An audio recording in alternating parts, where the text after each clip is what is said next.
நம்மோடு தற்போது பிஜேபியினுடைய செல்வம் அவர்கள் வழக்கறிஞர் தூத்துக்குடியிலிருந்து இணைகிறார்.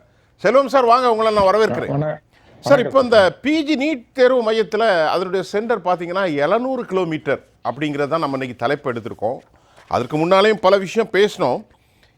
கடைசியாக இதனுடைய பயண செலவுகள் கடைசி முறையாக அவர்களை சென்டருக்கு போன பிறகு கேன்சல் ஆனது, இதெல்லாம் ஒரு பக்கம் போயிட்டுருக்கு. ஜெயராம் ரமேஷ், பிஜேபி காங்கிரஸ் கட்சியினுடைய செய்தி தொடர்பாளர், இது பெரிய ஊழலின் மையமாக மாறிவிட்டது. அவர் குறை சொல்கிறார். தனியார் மையத்தில் மிகப்பெரிய மோசடி, ஆரிய சமாஜ் போன்ற அமைப்பில் ஒரு தனியார் இருப்பவர்களுக்கு கல்வி தாரை வார்க்கப்படுகிறது என்ற குறைகளும் வருகின்றது. இதை எப்படி பார்க்கின்றீர்கள் ஐயா? வாரேன். ஜெயா பிளஸ் தொலைக்காட்சி நிறுவனத்திற்கு அதன் நெறியாளர் சகோதரர் சுபியான் அவர்களுக்கு, அதே போலவே சக பங்கேற்பாளர்கள் ஐயா ராமசுப்ரமணியன், மரியாதைக்குரிய அண்ணன் ரவிசங்கர், டாக்டர் ரவீந்திரநாத், அதே போலவே தொழில்நுட்ப கலைஞர்கள் அனைவருக்கும் என்னுடைய முதல் வணக்கம். இதில் என்னன்னு கேட்டீங்கன்னா ஐயா, குறைபாடுகளே இல்லை அப்படின்னு சொல்லி நான் வாதாடலை. ஐயா ராமசுப்ரமணியம் அவர்கள் மிக சரியாக சொன்னாங்க, குறைபாடுகளே இல்லை என்று வாதாடவில்லை. அதே நேரத்தில் இந்த குறைபாடுகளை தொடர்ந்து அனுமதிப்பாங்களான்னு கேட்டா அனுமதிக்க மாட்டாங்க. ஏன்னா இந்த அரசு, பாரதிய ஜனதா கட்சியினுடைய அரசு 3வது முறையாக அமைந்து ஏறக்குறைய ஒரு மாத காலம் முடிந்திருக்கிறது. இது தொடக்க நிலை. அத 1 மாத காலத்துக்குள்ளே இப்படி ஒரு பெரிய பிரச்சனை, நீட் தேர்வு சம்பந்தமான பிரச்சனை ஏற்பட்டு அதனுடைய யூஜி அண்டர் கிராஜுவேட், அதாவது மருத்துவத்துறைக்கு விண்ணப்பிக்கிறவர்களிடத்தில் அது குளறுபடிகள் ஏற்பட்டு அது உச்ச நீதிமன்றமும் அதை டிஸ்கஸ் பண்ணி, உச்ச நீதிமன்றத்தில் ஐயா சொன்னாங்க, சரியா உச்ச நீதிமன்றத்தினுடைய கவனத்திற்கு கொண்டு போகலன்னு சொன்னாங்க.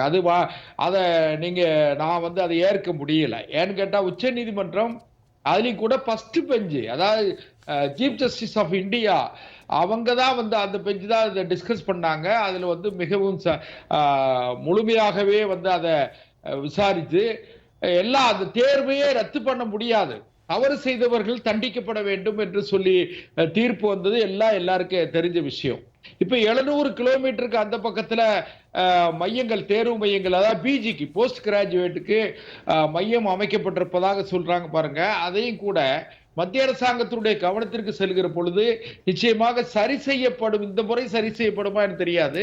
ஆனா எதிர்காலத்தில் அது சரி செய்யப்படும் என்று நான் நம்புகிறேன். ஏன்னு கேட்டீங்கன்னா, பிஜிக்கும் யூஜிக்கும் வித்தியாசம் இருக்கு. பிஜி ஏற்கனவே மருத்துவர்களாக இருக்கிறவர்கள் அதுல எம்டி படிக்காங்க, மேல் படிப்பு.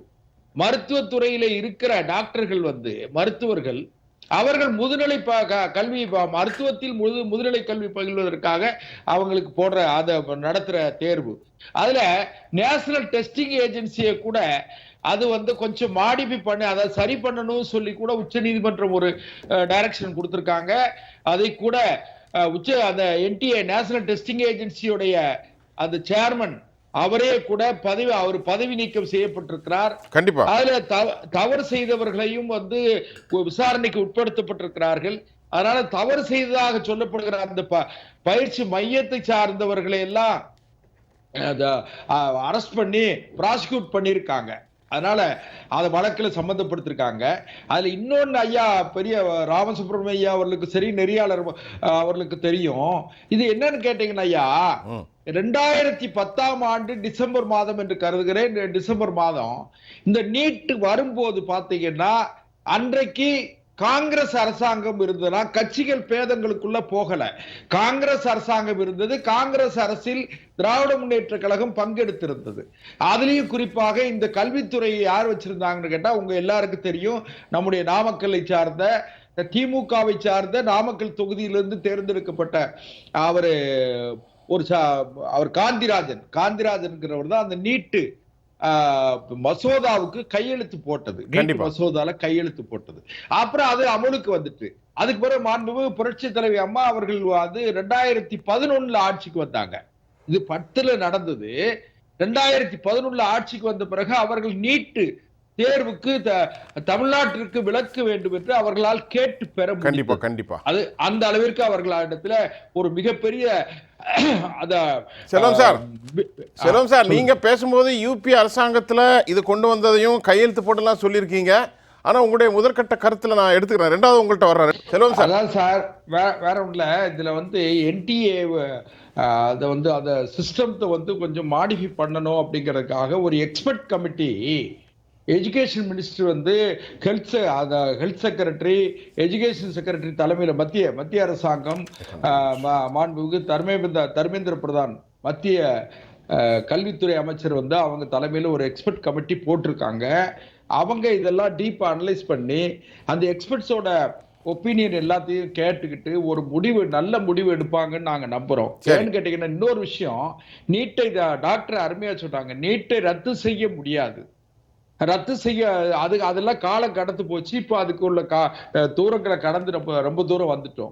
அதனால அந்த நீட்ல இருக்கிற குளறுபடிகளை சரி செய்வதற்கான முயற்சிகளை நம்ம எடுக்கணும். இன்னும் கூட அந்தந்த மாநில ஆட்சியாளர்கள் அல்லது அரசியல் கட்சியை சார்ந்தவர்கள், நான் எந்த கட்சியும் பேசல, ஐயா ராமசுப்ரமணியம் அவங்க கோவிச்சுக்கிடுவாங்க, அதனால நான் எந்த கட்சியும் பேசல.